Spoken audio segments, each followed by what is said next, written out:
Content in X అని తీసుకుంటున్నాం. ఇప్పుడు కూడా మనం ఏం ప్రూవ్ చేయాలి? జీ ఓపెన్ సెట్ అని చెప్పాలి.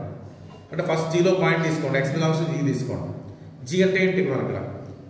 యూనియన్ ఆఫ్ ఓపెన్ సెట్స్ అంతే కదా. జీ ఓపెన్ సెట్స్ కదా. కాబట్టి ఎక్స్ అనేది యూనియన్లో ఉంది. ఎక్స్ యూనియన్లో ఉంటే ఏ ప్రాపర్టీ కూడా అవుతుంది? X belongs to A and B అనుకోండి, ఇది ఎక్స్ బిలాంగ్స్ టు ఏ అవ్వాలి or X belongs to B అవ్వాలి, ఏదో దాంట్లో ఉంటే చాలు. కాబట్టి X belongs to G i for some i. అదవుతుందా? ఎక్స్ యూనియన్లో ఉందంటే ఏదో సెట్ ఉంటే సరిపోతుంది కదా. But X belongs to G i for some i belongs to i. కానీ జిఐ ఏంటి మనకి? Open set.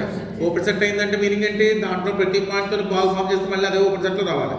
కాబట్టి for r greater than 0 there exists SR of X is contained in GI. GI దేంట్లో ఉంటుంది? యూనియన్లో ఉంటుంది కదా. A is contained in A and B కదా.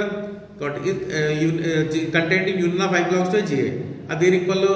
జీకి ఈక్వల్. అంటే మొత్తం మీద ఈ బాల్ దేంట్లో వచ్చింది మనకి? జీలో వచ్చింది. కాబట్టి జీ ఓపెన్ సెట్ అయిపోయింది. But arbitrary union of open sets is open. Next ఇంకోటి ఏంటి? Finite intersection of open sets is open. అంటే ఫైనైట్ కలెక్షన్ తీసుకోవాలి. అమలు రాసాం G1 G2 and so on GR. ఈ finite collection of open sub sets of X తీసుకున్నాం.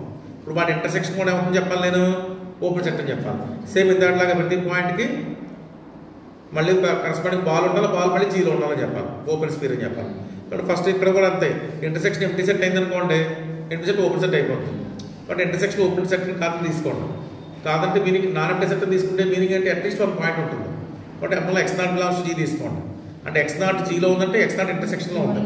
ఇంటర్సెక్షన్లో ఉందంటే X0 అంటే G1లో ఉంటుంది, G2లో ఉంటుంది, అండ్ సో GLలో కూడా ఉంటుంది. G1 G2 and so GL అనే ఏంటి? Open sets. ఓపెన్ సెట్స్ అయ్యి కాబట్టి మళ్ళీ వాటితో బాల్ ఫామ్ చేస్తే మళ్ళీ దీంట్లో ఉండాలి, G1లో ఉండాలి, G2లో ఉండాలి, GLలో ఉండాలి. కాబట్టి ఏమన్నా రాసాం? G1లో అయితే R1 of X0 is content in G1, R2 of X0 is content in G2, అలాగే and so on Rn of X0 is content in GL. అది రాసిన చోట ఇక్కడ R1 ఏమో G1లో, R2 బాల్ G2లో, Rn బాల్ GLలో రాసాం. ఇప్పుడు R1 R2 and so on Rn ఏంటి? ఇవన్నీ పాజిటివ్ నెంబర్స్ కదా. పాజిటివ్ నెంబర్ స్మాలెస్ట్ చెప్పచ్చు కదా. అందులో ఏం రాస్తున్నాం అక్కడ? R is equal to minimum of R1 R2 and so on Rn రాస్తాం. అంటే మినిమం అంటే ఇది తీసుకున్నాను అనమాట. ఇది R తీసుకున్నాను అంటే అన్నిటికన్నా చిన్న రేడియస్ తీసుకున్నాను. అంటే అన్నిటికన్నా ఎప్పుడైతే చిన్న రేడియస్లో ఏందో ఇది ప్రతి దాంట్లో ఉంటుంది కదా. అంటే R అనేది R1 R less than R1, R less than R2 and so on R less than Rn.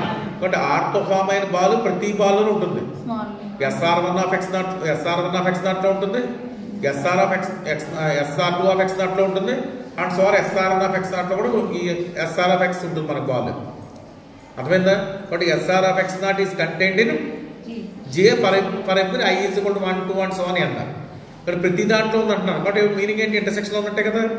But SR of X0 అనేది ఇంటర్సెక్షన్లో ఉంది. అదే ఇక్కడ రాసిన చూడండి. ఇక్కడ SR of X0 is content SR1 of X0.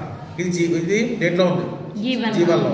అలాగే SR of X G2 and so on SR ప్రతి దాంట్లో వచ్చింది. కాబట్టి SR of X0 అంటే G1 intersection G2 intersection and so on GLలో ఉంది. అంటే Gలో ఉంది.